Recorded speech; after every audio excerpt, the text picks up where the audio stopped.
జై శ్రీరామ్. శ్రీమాత్రే నమః. శ్రీ గురుభ్యో నమః. 2025 సంవత్సరం జూలై నెల 6వ తారీఖు నుంచి 2025 సంవత్సరం జూలై 12వ తారీఖు వరకు కూడా ఈ వారం యొక్క వార ఫలాలు ద్వాదశ రాశుల వాళ్ళకి, ద్వాదశ లగ్నాల వాళ్ళకి ఒకసారి మనం పరిశీలిద్దాము. ఈ గ్రహగతులు ఫస్ట్గా ప్రథమంగా గ్రహగతులు చూద్దాము. వృషభ రాశిలో శుక్ర భగవానుని సంచారము, మిథున రాశిలో రవి గురుల సంచారము, కర్కాటక రాశిలో బుధదేవుని సంచారము, సింహరాశిలో మంగళ్ మరియు కేతు సంచారము, కుంభరాశిలో రాహు భగవానుడి సంచారము, ఆఖరిదైన మీనరాశిలో శనీశ్వరుని సంచారము. అన్ని రాశుల్ని చాలా వేగంగా చుట్టూ వచ్చే ప్లానెట్ చంద్ర భగవానుడు. ఈయన ఈ వారంలో తులారాశి నుంచి మకర రాశి వరకు ఆయన సంచారం సాగుతుంది. ఇవి గోచార గ్రహాలు ఈ రాశుల్లో స్థితులై ఉన్నాయి. అన్నిటికంటే ఉత్తమమైన అంశం ఏంటంటే మన వేదిక్ డే స్టార్ట్ అయ్యేది ఆదివారం నుంచి. ఇది మనకి తెలుసు కదా. ఆదివారము ఏకాదశి తిథి వచ్చింది. దీన్నే తొలి ఏకాదశి, శయన ఏకాదశి అంటాము. అంటే ఈ వారం ప్రారంభమే చాలా శుభాంశాలతోటి ప్రారంభమైంది. ఈ వారం రవి బలం అత్యద్భుతంగా ఉంది. దానికి కారణం ఏంటంటే తొలి ఏకాదశి నుంచి మనకి ఈ వీక్ ప్రారంభం అవడము, సూర్యనారాయణమూర్తి బలాన్ని ద్వాదశ రాశుల వారందరికీ కూడా చాలా చక్కగా సూచిస్తూ ఉంది.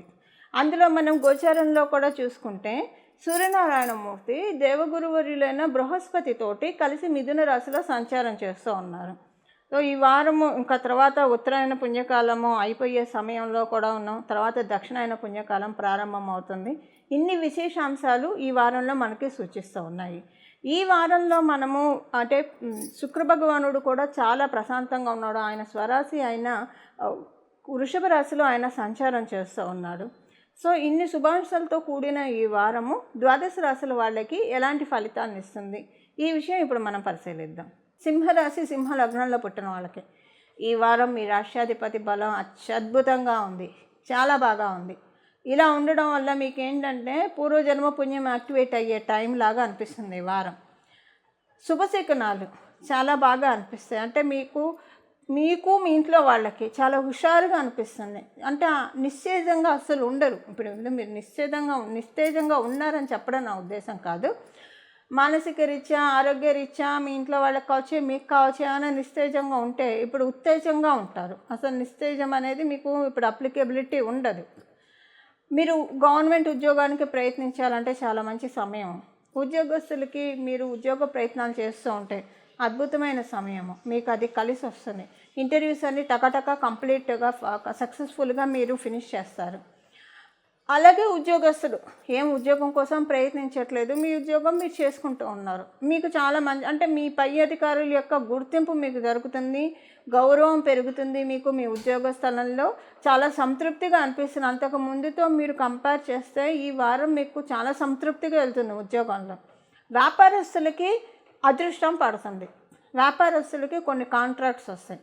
అంటే కాంట్రాక్టర్స్కి అయితే కాంట్రాక్ట్స్ వస్తాయి, మిగతా వ్యాపారస్తులకు కూడా కాంట్రాక్ట్స్ వస్తాయి. కాంట్రాక్ట్స్ అంటే ఏంటి? మన వ్యాపారం పెరగడమే, మనకి చేసే వ్యాపారంలో ఇంకా ఎక్కువ రావడం, ఎక్కువ బిజినెస్ పెరగడం, వ్యాపారం ఎక్స్పాండ్ అవుతుంది. వ్యాపారస్తులకి మీకు తృప్తిగా అనిపిస్తుంది.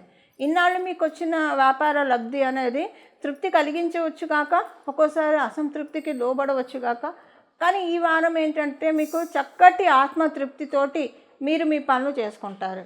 ఆత్మతృప్తి అనేది చాలా ముఖ్యం. ఈ వారం అది మీరు లిటరల్గా ఎక్స్పీరియన్స్ అవుతారు. ఈ వారంలో ఉన్న గోచార గ్రహస్థితుల రీత్యా ఆర్థికంగా చాలా మంచి శుభ సమయము. సింహరాశి, సింహ లగ్నాల్లో పుట్టిన వాళ్ళకి, విద్యార్థినులకి చాలా కాన్ఫిడెన్స్ లెవెల్ బాగా పెరుగుతుంది, ఆత్మవిశ్వాసం పెరుగుతుంది. చదివిన ప్రతిదీ కూడా గుర్తుపెట్టుకుంటారు. గృహిణులకి చాలా మంచి సమయం. మీ జాతక రీత్యా ఈ వారము మీకున్న గోచార గ్రహస్థితుల రీత్యా మీ ఇంట్లో వాళ్ళకి ఆదాయపరంగా బాగా ఉంటుంది. ఏమైనా శుభవార్తలు వింటారు. అలాగే మీరు సీనియర్ సిటిజన్స్ అయితే కనుక చాలా ఆరోగ్యపరంగా బాగుంటుంది. మీరేమన్నా పైకము రావాల్సింది రావట్లేదు, అది మీ పిల్లల నుంచి కావచ్చు, లేదా మీరు మీ పిల్లలకి ఇవ్వాలని అనుకుంటే ఈ వారం మీరు అంటే ఉదాహరణకి ఏదైనా మీ పిల్లలు ఇబ్బంది పడుతున్నారు, మీరు సర్దుబాటు చేద్దామని అనుకున్నారు, అరేంజ్ కావట్లేదని మీరు బాధపడుతుంటే ఈ వారం మీకు అరేంజ్ మీరు ఇవ్వగలుగుతారు. ఇదొకటి. మీకు అలాంటిది ఏం లేదు, మీ పిల్లలు బాగా సంపాదిస్తున్నారంటే ఈ వారం మీ పిల్లల నుంచి ఏదో ఒకటి మీరు చూసే తీరుతారు. ఒక పాజిటివ్ థింగ్, వాళ్ళకి గుడ్ న్యూస్ కావచ్చు, లేదా వాళ్ళు మీకు ఏదైనా కానుకలు ఇవ్వడం కావచ్చు, డబ్బు రూపాయన వస్తు రూపాయన ఇవ్వడం, ఇలాంటిది మీరు చూస్తారు ఈ వారం.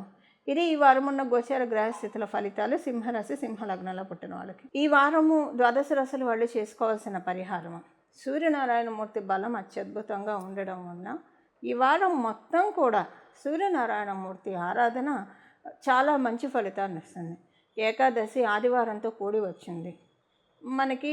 అంటే మనం చాలా రకాలైన పూజలు చేస్తూ ఉంటాము. ఇది అంటే కొన్ని విశేషమైన సమయాల్లో కొన్ని చేయడం వల్ల అవి ఎప్పుడు చేసినా మనకు కలిసి వస్తాయి. కానీ కొన్ని విశేషమైన రోజుల్లో చేయడం వల్ల పట్టు ఎక్కువ ఉంటుంది.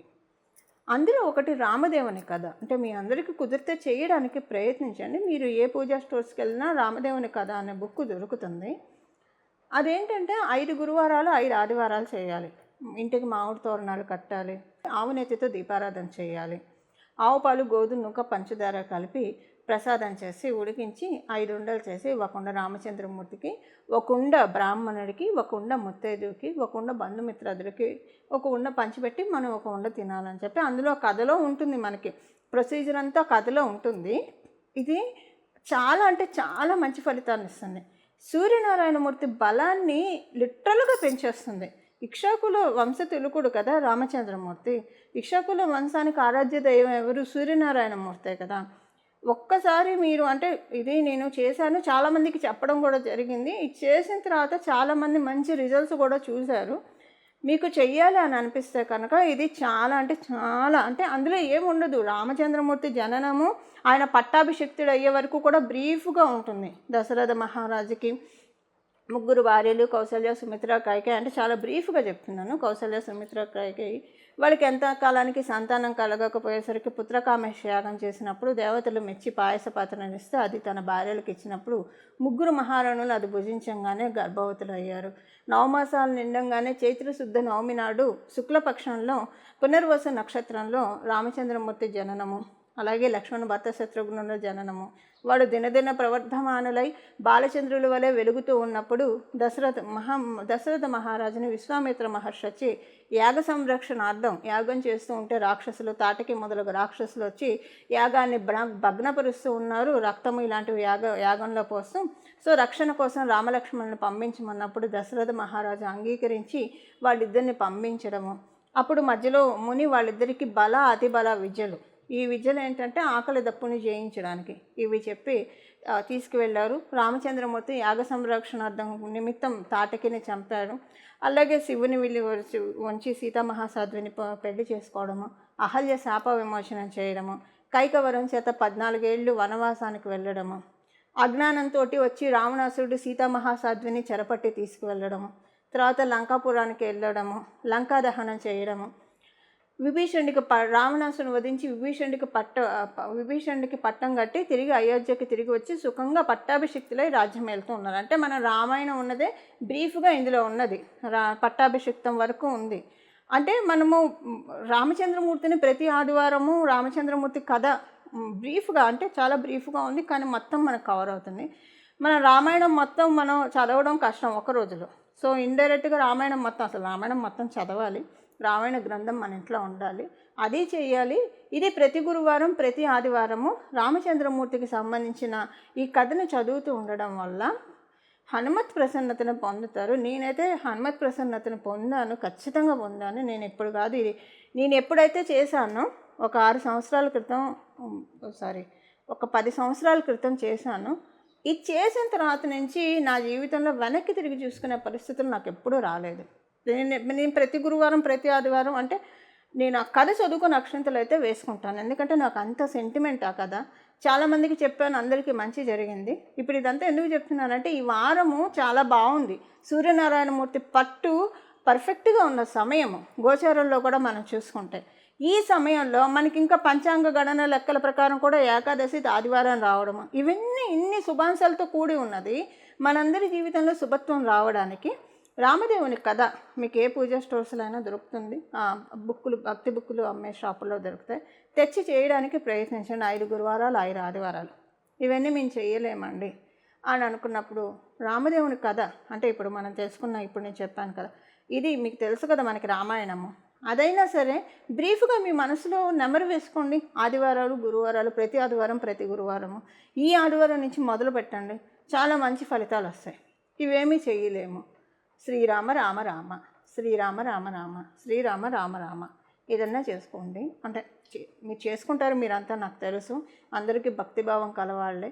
భగవంతుడి కోసం టైం అంటే చక్కగా కేటాయించే వాళ్ళమే మనందరం కూడా. సో అంటే సమయాభావాన్ని బట్టి చేయలేకపోతున్నామే అన్న ఆర్తి పడకుండా ఇలాగైనా చేసుకోవచ్చు. ఇలా చేసుకొని చూడండి. ఈ వారం తర్వాత, ఈ వారం నుంచి చాలా సత్ఫలితాల్ని మనందరం ఖచ్చితంగా చూసే తీరుతాము. ఇలా మనందరం కూడా భగవత్ కృప, విశేష కృపకి పాత్రలు అవ్వాలని చెప్పి నేను కూడా మనందరి తరఫున భగవంతుడిని ప్రార్థిస్తూ మంగళం. నమో భగవతే వాసుదేవాయ.